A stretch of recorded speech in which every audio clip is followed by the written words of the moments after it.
Hello students, good morning, जय हिंद। मैं Vipin sir और जीविका केमिस्ट्री क्लासेस में आपका स्वागत है।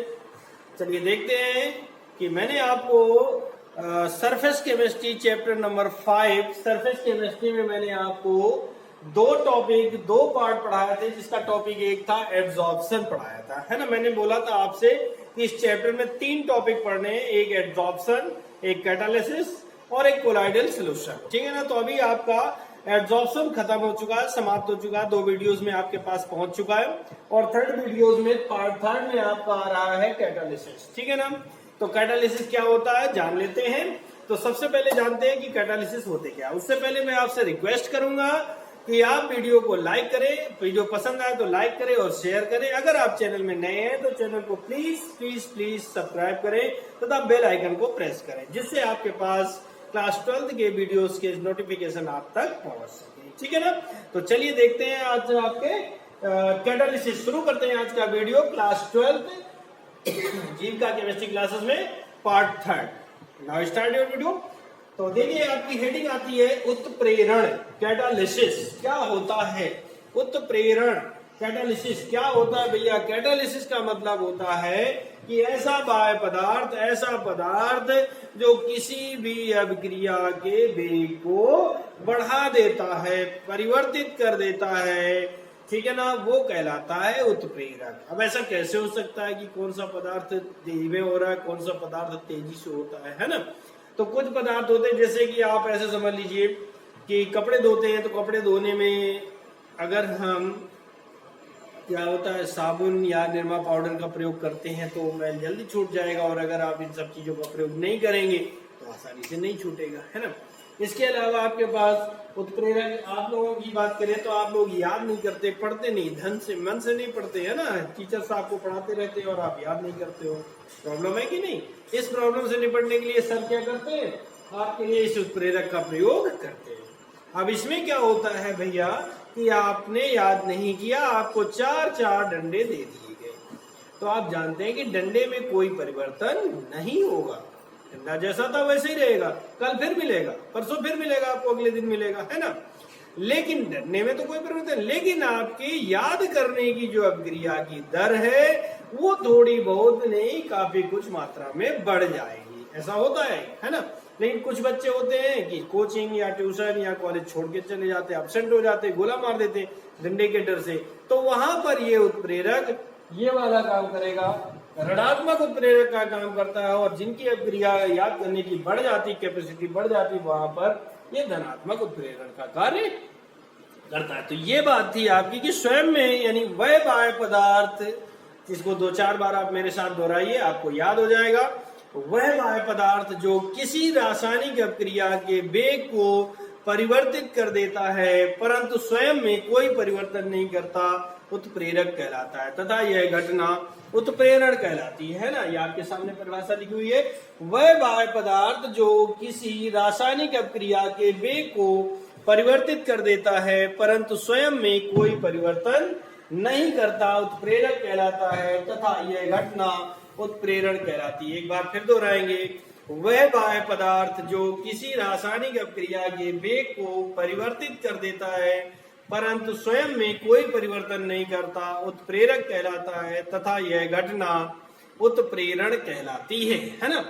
आगे चलते हैं, आपको एग्जाम्पल दिखाते हैं कि 2KClO3 ये हमारा पोटेशियम क्लोरेट है। क्या नाम है इसका? पोटेशियम क्लोरेट में MnO2 उत्प्रेरक का प्रयोग किया हमने, तो 2KClO3 यानी पोटेशियम क्लोरेट पोटेशियम क्लोराइड और ऑक्सीजन में टूट जाता है, 2 भागों में टूट गया, और MnO2 आपका जैसा यहाँ पे था वैसे ही वहां पे प्राप्त हो जाता है, अर्थात इसमें कोई स्वयं में कोई परिवर्तन नहीं होता। ये हमारा उत्प्रेरक कहलाता है, ठीक है ना।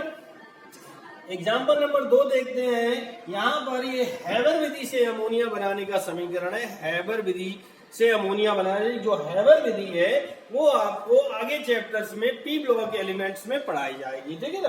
तो हैबर विधि से अमोनिया बनाने में Fe उत्प्रेरक का प्रयोग किया जाता है। किसका प्रयोग करते हैं? Fe उत्प्रेरक का प्रयोग यहाँ पर करते हैं, जिससे कि अमोनिया का निर्माण होता है। यहाँ पर Fe जो है उत्प्रेरक का काम कर रहा है, लेकिन Fe में कोई परिवर्तन नहीं होगा। नाइट्रोजन और हाइड्रोजन गैस की क्रियाशीलता बढ़ जाएगी और अमोनिया ज्यादा मात्रा में प्राप्त हो जाएगी। समझ में आ गया होगा कि वह बाह्य पदार्थ जो किसी रासायनिक अभिक्रिया के वेग को परिवर्तित कर सकता है परंतु स्वयं में कोई परिवर्तन नहीं करता, उत्प्रेरक कहलाता है तथा यह घटना उत्प्रेरण कहलाती है। ठीक है ना। आगे हेडिंग आपकी आती है उत्प्रेरण का वर्गीकरण, है ना। उत्प्रेरण का वर्गीकरण, तो उत्प्रेरण को मतलब वर्गीकरण से मतलब होता है कितने भागों में डिवाइड किया जा सकता है और किस किस प्रकार से डिवाइड किया जा सकता है।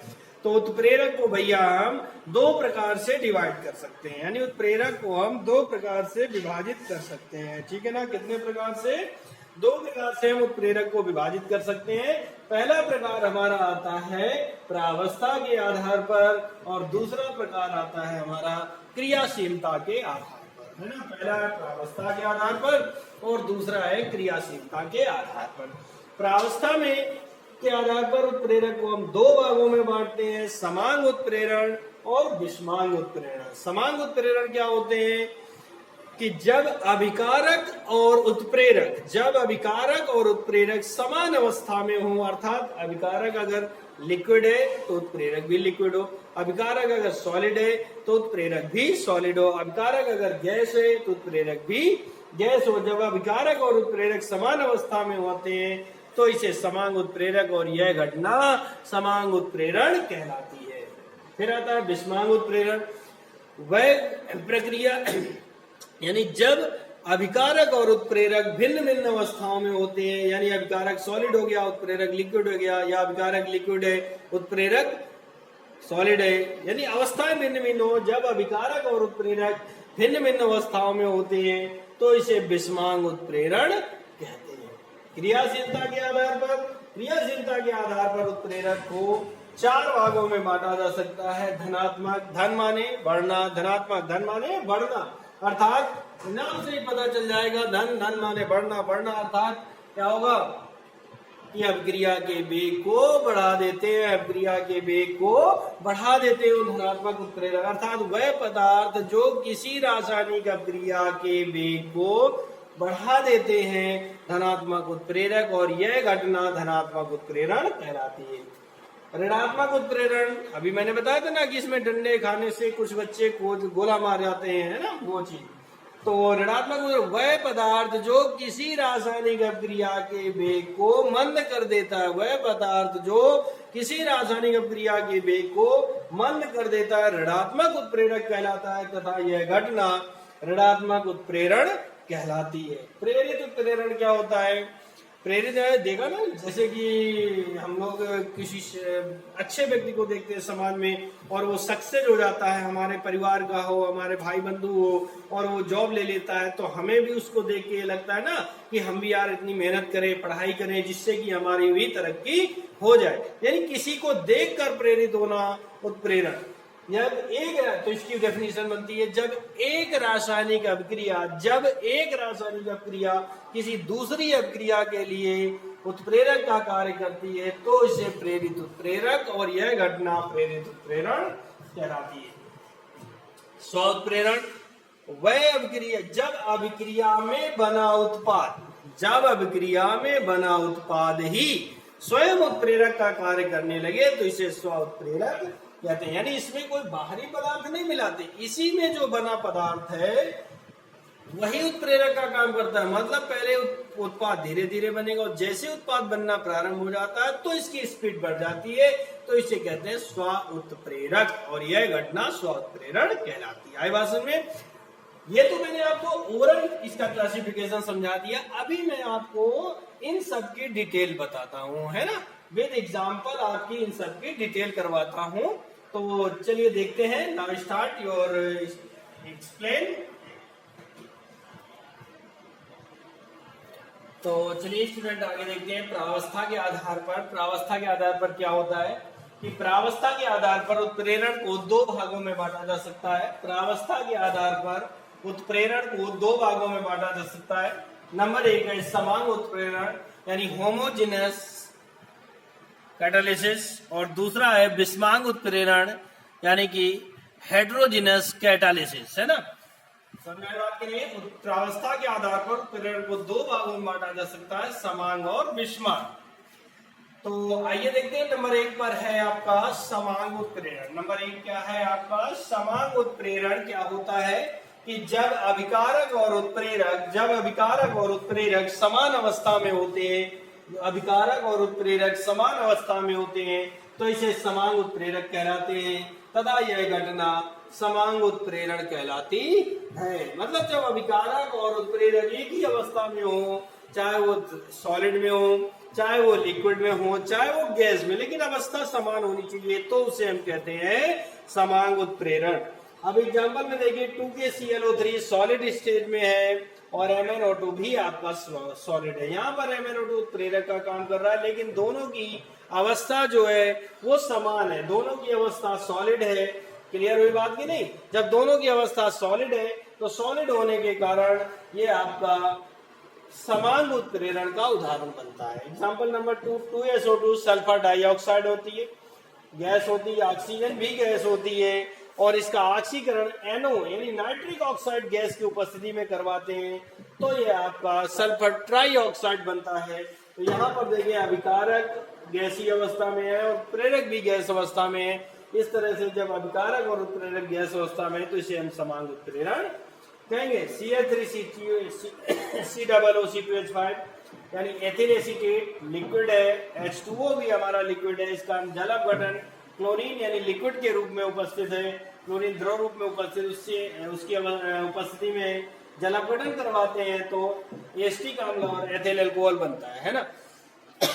यहाँ पर आप एग्जांपल देखेंगे, एक सॉलिड का है, दूसरा गैस का है, तीसरा लिक्विड का। मैंने तीनों अवस्थाओं के एग्जांपल आपको दे दिए हैं जिससे कि आपको अच्छी तरह से समझ में आ सके। पहले बड़े समझ में आई बात की नहीं? तो ये आपके उदाहरण हो जाते हैं समांग उत्प्रेरण। आ गया होगा समझ में? क्लियर है ना? बिल्कुल तैयार कर लेना। तो चलिए शुरू करते हैं। नंबर आपका 2 है यहाँ पर विषमांग उत्प्रेरण, है ना। आप बड़े आराम से इसकी डेफिनेशन पहले आप पढ़ लीजिए, आपको ऑलरेडी समझ में आ जाएगी। बहुत ही सिंपल लैंग्वेज में लिखी हुई है, इससे सिंपल लैंग्वेज मिलना बड़ा मुश्किल।